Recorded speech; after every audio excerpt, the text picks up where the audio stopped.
Let's be honest, traditional networking can feel, well, kind of awkward, right? You're standing in a crowded room, holding a lukewarm cup of coffee, frantically trying to think of something, literally anything, interesting to say to a complete stranger. You finally swap business cards and then you never speak to them again. Welcome to The Explainer. Today, we're completely reframing how we look at networking. We're going to shift our mindset away from that one-time, anxiety-inducing handshake and turn it into a continuous, highly rewarding process. Because the truth is, that initial meeting, it's really just the very first step on a much longer journey. Today, we're diving into the art of relationship maintenance, breaking down the exact strategies that turn a brief hello into a lasting partnership. So, let's kick things off by looking at a major trap we all fall into in professional networking, which is the dreaded act of ghosting. I mean, think about the dating world for a second. A fantastic first date, or even just a really great first conversation, means absolutely nothing if there's zero follow-up afterwards. And guess what? The exact same rule applies to your professional life. Have you ever had a brilliant conversation in an event, exchanged contact info, felt really good about the synergy, and then absolute silence? Yeah, we all have. And it is hands down the fastest way to kill a budding professional relationship. This is what we call professional ghosting. It's basically the act of letting a connection just fade away simply due to a lack of follow-up. Now, we usually don't do this maliciously, right? We don't wake up deciding to just ignore someone. What really happens is we get incredibly busy, following up falls to the bottom of the to-do list, and it stays there until it finally feels way too awkward to reach out. But the result is always the same. Lost opportunities. The decay rate of a new professional connection is alarmingly fast.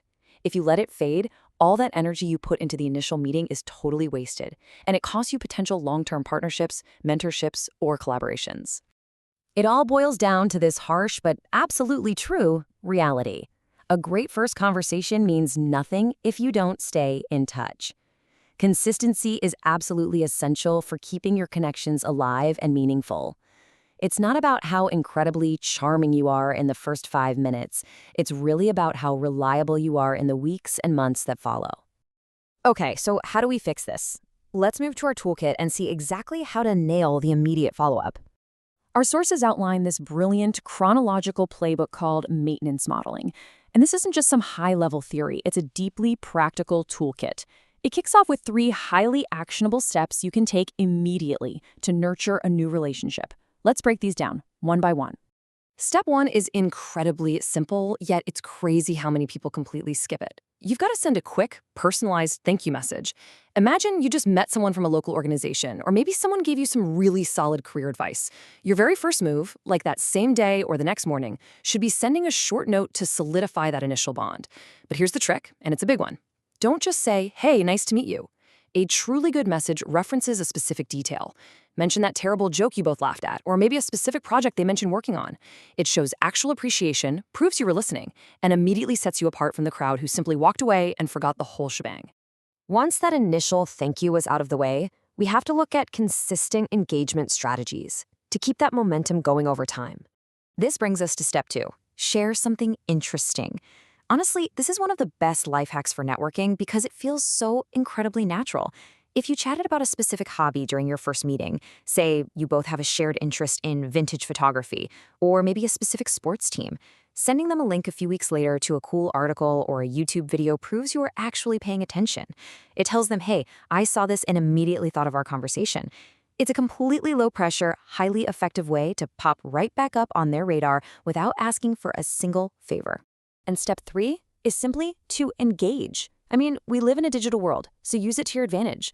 By engaging with their activities and achievements, like leaving a thoughtful comment on a project they just shared on LinkedIn or a club page, you keep yourself visible and supportive. We call this a micro-interaction. It takes maybe 5 seconds of your day. That makes it the absolute perfect, low-effort, high-reward strategy for busy professionals. But here's the magic.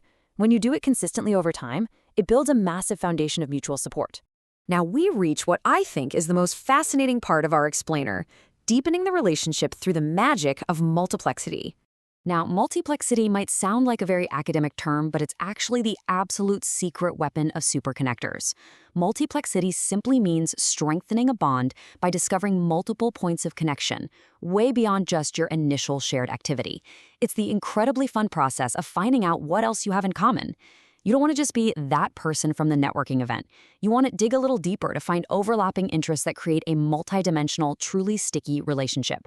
Think of a single thread connection like knowing someone just from a college class or a single committee. If one of you leaves that group, boom, the thread snaps. The relationship practically ends overnight. But contrast that with a multiplex connection. Imagine you know someone from that same class, but you also discover you share a passion for hiking, and you happen to live in the exact same neighborhood. Now you have a robust cable connecting you, not just a single fragile thread. This type of bond is so much deeper, significantly more sustainable, and infinitely harder to break. Let's pull all of these maintenance strategies together and look at the ultimate end goal: long-term sustainable partnerships. When you consistently apply these check-ins, when you send those personalized thank yous, share relevant articles, engage with their wins, and actively seek out that multiplicity, you create a profound impact. You systematically convert brief, honestly forgettable interactions into actual partnerships. You build deeper and more sustainable bonds. Ultimately, mastering this maintenance modeling proves that it's the thoughtful follow-up, not the introduction, that is the true driver of successful networking.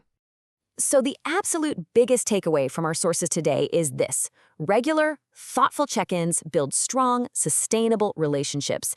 It's that steady, consistent effort over weeks and months that transforms a super awkward handshake into a truly valuable lifelong connection.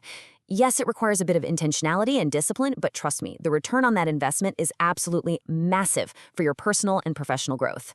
So I want to leave you with a challenge. Look at your own context right now. Think about the people you've met over the last month. Which of your fragile single-thread connections are you going to turn into an unbreakable, multiplex cable today? Don't let them become ghosts. Send that text, share that article, and start building those multiplex relationships right now. Thanks so much for joining me for this explainer, and I'll catch you next time.